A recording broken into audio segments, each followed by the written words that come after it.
Assalamualaikum warahmatullahi wabarakatuh. Alhamdulillah, salatu wassalamu ala rasulillah, amma ba'd. Kaum muslimin yang dirahmati Allah subhanahu wa ta'ala, keluarga Pak Dahlan Iskan terkejut ketika melihat beredarnya video-video dari Pak Dahlan Iskan, terkhusus video di mana Pak Dahlan Iskan ini melakukan sebuah ritual ibadah di kelenteng, melakukan ritual ibadah di tempat ibadahnya umat Buddha. Padahal selama ini Pak Dahlan Iskan dikenal sebagai sosok yang jelas-jelas beragama Islam, bahkan sudah berhaji berumroh bersama anak dan istrinya.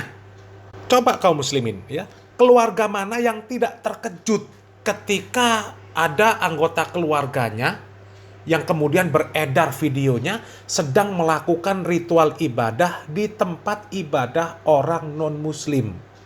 Kita yang bukan siapa-siapanya saja kaum muslimin ya, ketika melihat video dari Pak Dahlan Iskan berpidato di masjidnya Komplek Al Zaitun, ketika beliau menyampaikan bahwasanya beliau ini sering ke Taiwan menemui pemimpin agama tertinggi di sana, agama Buddha Seci, di mana agama tersebut tidak memperbolehkan pemeluknya untuk melakukan ibadah apapun. Kemudian ternyata agama tersebut sekarang ada di Indonesia dan beliau menjadi salah satu aktivis dari agama tersebut. Kita sangat terkejut, sangat menyayangkan kaum muslimin. Bagaimana bisa seorang muslim ikut dalam aktivis sebuah agama yang bukan Islam? Sementara aktivis-aktivis muslim yang lainnya yang bergerak di bidang sosial itu sangat banyak kaum muslimin. Kenapa tidak berlomba-lomba dalam kebaikan sesama muslim? Justru malah ikut membantu kegiatan dari orang-orang kafir. Sementara kita tahu kegiatan sosial dari sebuah agama itu masuk ke dalam perihal dakwah mereka. Kita sebagai seorang muslim, ketika melakukan kegiatan-kegiatan sosial, kita ingin mensiarkan agama Islam. Supaya orang yang merasakan dampak dari kegiatan sosial tersebut, merasakan dampak dari kebaikan syariat Islam. Dan jelas kita menginginkan bahwasanya saudara-saudara kita, ya, sesama muslim, itu untuk menjadi muslim yang taat. Supaya kita ini sama-sama nanti masuk ke dalam surga Allah subhanahu wa ta'ala. Kita melihat para pelaku maksiat, itu saja kasihan kaum muslimin ya. Apalagi ini keluarganya Pak Dahlan Iskan melihat Pak Dahlan Iskan sedang melakukan ritual ibadah orang non-muslim. Kemudian ditambah lagi informasi-informasi bahwasanya Pak Dahlan Iskan ini sudah murtad, keluar dari agama Islam.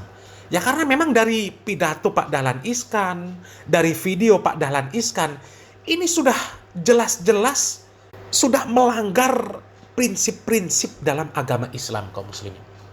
Dan kesedihan, kekhawatiran dari keluarga Pak Dahlan Iskan ini disampaikan oleh seorang mantan wartawan dari Jawa Pos, di mana mereka dulunya adalah rekan-rekan dari Pak Dahlan Iskan. Kami yakin kaum muslimin, mereka semuanya khawatir tentang keadaan Pak Dahlan Iskan. Ya, kalau khawatir tentang kesehatan itu masih hal kecil lah kaum muslimin ya. Karena kalau sekedar masalah kesehatan kaum muslimin, seandainya tidak tertolong maka mati. Selesai urusan. Ya. Seandainya dia muslim, mudah-mudahan husnul khotimah. Mudah-mudahan masuk surga. Tapi kalau sampai Pak Dahlan Iskan ini benar-benar murtad, keluar dari agama Islam, maka itu musibah yang paling besar kaum muslimin. Ya. Karena mustahil keluarganya yang muslim nanti di akhirat dapat bertemu dengan Pak Dahlan Iskan. Seandainya Pak Dahlan Iskan ini mati di atas kekafiran. Dan orang yang mati di atas kekafiran, Allah subhanahu wa ta'ala jelas mengatakan, innalladzina kafaru min ahlil kitabi wal musyrikina fi nari jahannam khalidina fiha ulaika hum syarrul bariyah. Orang-orang kafir dari kalangan ahli kitab dan orang-orang musyrik secara umum, ya, mereka itu tempatnya di neraka. Mereka kekal di dalamnya selama-lamanya dan mereka itu adalah seburuk-buruk makhluk. Dan coba kaum muslimin ya, apakah ada musibah yang lebih besar daripada musibah ketika ada anggota keluarga kita yang murtad keluar dari agama Islam. Na'udzubillah min dzalik ya.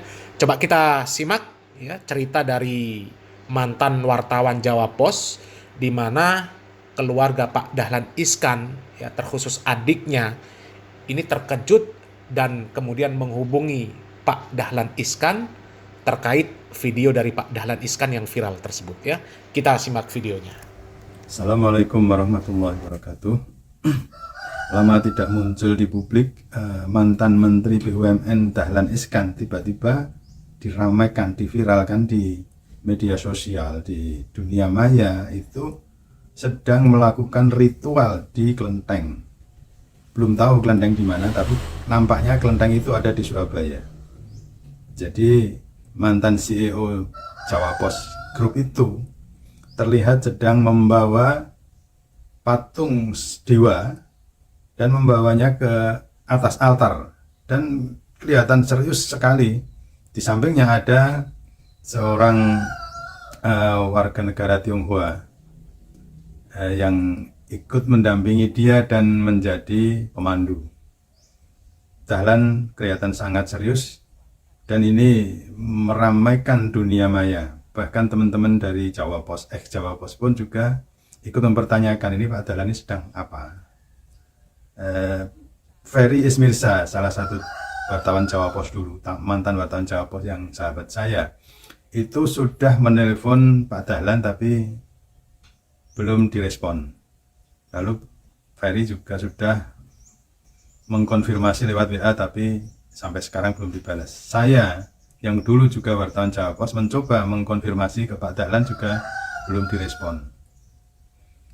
WA saya juga belum dibalas. Lah yang mengagetkan itu adik kandungnya Pak Dahlan, Zainuddin Iskan, itu dia tinggal di Madiun dan saya kenal baik dengan beliau. Itu juga menelpon kakaknya tapi tidak diangkat teleponnya, dan akhirnya di WA isinya, tolong Masku, kalau belum tobat jangan menggunakan nama bapakku di belakang namamu. Iskan itu nama bapaknya Pak Dahlan. Kasihan bapakku jika tahu apa yang kamu lakukan. Itu WA Mas Zainuddin kepada Pak Dahlan, dan kita belum tahu balasan dari Pak Dahlan apa.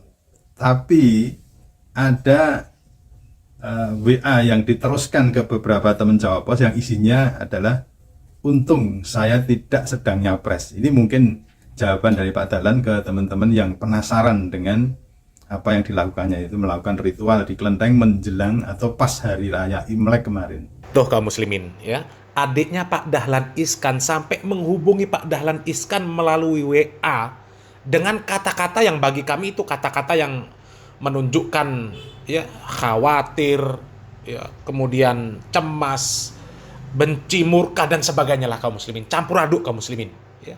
Coba kalau kita mendengarkan tadi ya WA dari adiknya yang mengatakan, tolonglah Masku, mulai saat ini kalau jenengan tidak tobat, tinggalkan nama bapakku Iskan di belakang namamu. Betapa sedihnya bapakku melihatmu seperti itu. Coba kaum muslimin ya. Betapa sedihnya orang tua, betapa sedihnya keluarga ya, seandainya melihat ada anggota keluarganya yang mengalami misal kecelakaan kaum muslimin ya. Apakah ada anggota tubuhnya yang cedera, cacat dan lain sebagainya ya, mereka pasti bersedih. Lah ini bagaimana kalau murtad kaum muslimin, keluar dari agama Islam? Pasti mereka lebih sedih lagi. Kita saja kaum muslimin, seandainya ada anggota keluarga kita yang kecelakaan kemudian meninggal dunia, sedihnya luar biasa ya. Padahal seandainya dia muslim, itu masih terbuka luas kesempatan untuk kita bertemu lagi nanti di akhirat. Tapi kalau sudah murtad ya, jatuh kepada jurang kebinasaan, mustahil akan berkumpul nanti di akhirat. Kita akan kehilangan selama-lamanya. Tapi kalau sekedar ya kecelakaan, meninggal dunia, tapi jelas-jelas dia masih seorang muslim, maka kita kehilangan orang tersebut, kehilangan saudara kita tersebut sementara ya, di dunia saja. Mudah-mudahan Allah Subhanahu wa taala akan kumpulkan nanti di akhirat. Dan kita masih memiliki kesempatan untuk memohonkan ampun kepada dia, ya, supaya dia diangkat derajatnya, supaya nanti dimasukkan ke dalam surga. Akan tetapi kalau kafir, kemudian mati di atas kekafiran, maka kita tidak akan bisa menolong selama-lamanya kaum muslimin. Jangankan kita, Nabi Muhammad SAW saja, betapa sayangnya dengan paman beliau, beliau tidak bisa menolong sedikit pun. Karena paman beliau mati di atas kekafiran kaum muslimin. Ya, apalagi sekedar teman-temannya yang dahulunya ya satu profesi, ya satu perusahaan dengan Pak Dahlan Iskan. Semisal mereka para wartawan Jawa Pos dan seluruh jajaran perusahaan tersebut kaum muslimin, mereka tidak akan bisa memberikan manfaat sama sekali. Kecintaan mereka, kasih sayang mereka terhadap Pak Dahlan Iskan gak ada gunanya selama-lamanya. Ya, makanya ya mereka pasti khawatir, nggak mungkin nggak khawatir kaum muslimin. Ya, perumpamaan muslim itu satu tubuh. Ya, kalau satu tubuh, ada tubuh yang jelas-jelas masuk ke dalam jurang kecelakaan, maka pasti dia akan kebingungan kaum muslimin. Ya. Apalagi keluarganya kaum muslimin, ya Allah, ya tidak terbayangkan. Ya, secinta apapun mereka terhadap Pak Dahlan Iskan, seandainya Pak Dahlan Iskan itu benar-benar murtad keluar dari agama Islam, nggak akan bermanfaat. Ya. Justru Allah Subhanahu wa Ta'ala mengatakan al-ahilla yauma idzin ba'duhum li ba'din adu illal muttaqin. Ya, teman-teman akrab, orang-orang yang saling mencintai, itu nantinya di akhirat akan menjadi saling memusuhi, kecuali orang-orang yang sama-sama bertakwa ya, kepada Allah Subhanahu wa Ta'ala. Mau itu saudara kandung, mau itu teman yang kita saling mencintai di dunia, akan tetapi ya cinta tersebut tidak dibangun di atas ketakwaan kepada Allah Subhanahu wa Ta'ala, maka nggak akan ada manfaatnya sama sekali kaum muslimin. Nggak akan ada manfaatnya sama sekali. Tapi seandainya Pak Dahlan Iskan itu tidak murtad, ya, kemudian meskipun dia pelaku maksiat, masih memungkinkan untuk mendapatkan ampunan dari Allah Subhanahu wa Ta'ala, dari doa keluarganya, dari doa teman-temannya, ya. Dan teman itu kaum muslimin, itu nanti di akhirat memiliki syafaat untuk teman-temannya yang lain kaum muslimin.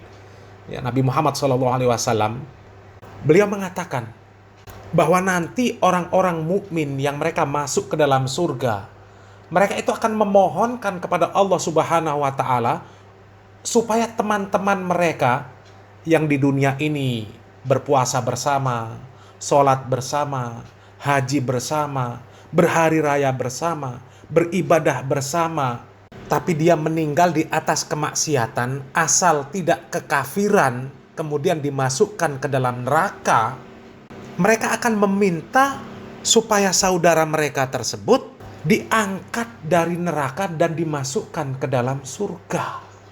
Kemudian Allah Subhanahu wa Ta'ala memerintahkan kepada mereka untuk menuju neraka, ya, supaya mereka mengambil teman-teman mereka yang punya keimanan sekecil apapun untuk masuk ke dalam surga. Akan tetapi orang-orang kafir tidak akan mungkin mendapatkan keutamaan yang seperti itu kaum muslimin. Ya. Jadi sekali lagi kaum muslimin, ya, kami bisa menggambarkan betapa sedihnya, betapa khawatirnya teman-teman dan apalagi keluarga dari Pak Dahlan Iskan ketika melihat video dari Pak Dahlan Iskan yang seperti itu kaum muslimin. Ya, mereka khawatir. Kok bisa-bisanya Pak Dahlan Iskan yang dikenal sebagai seorang muslim kemudian melakukan ritual ibadah orang-orang kafir. Di mana ritual-ritual yang seperti itu jelas ya, itu pembatal keislaman. Sehingga mustahil kalau ada anggota keluarga melihat anggota keluarganya murtad keluar dari agama Islam, mereka tidak bersedih, tidak khawatir, tidak murka. Mustahil kaum muslimin. Tapi ya kalau kita melihat sekarang ini kondisi Pak Dahlan Iskan masih diberikan kesempatan oleh Allah Subhanahu wa Ta'ala untuk hidup di dunia, ya maka kita berdoa ya mudah-mudahan beliau ini mendapatkan taufik dan hidayah, ya bisa kembali kepada agama Islam dan bisa menerapkan agama Islam ini sesuai dengan tuntunan Nabi kita Muhammad SAW. Karena tidak ada nikmat yang paling besar yang Allah Subhanahu wa Ta'ala berikan kepada kita ya, selaku manusia kecuali nikmat iman dan Islam, di mana nikmat tersebutlah yang dapat menyelamatkan kita dari api neraka kaum muslimin. Dan kita terus berdoa ya supaya Allah Subhanahu wa Ta'ala mengistiqomahkan kita di atas keimanan, di atas keislaman. Kita berdoa sebagaimana doa Nabi Muhammad SAW, ya muqallibal qulub, sabbit qulubana ala dinik. Mudah-mudahan bermanfaat kaum muslimin. Barakallahu fikum. Wassalamualaikum warahmatullahi wabarakatuh.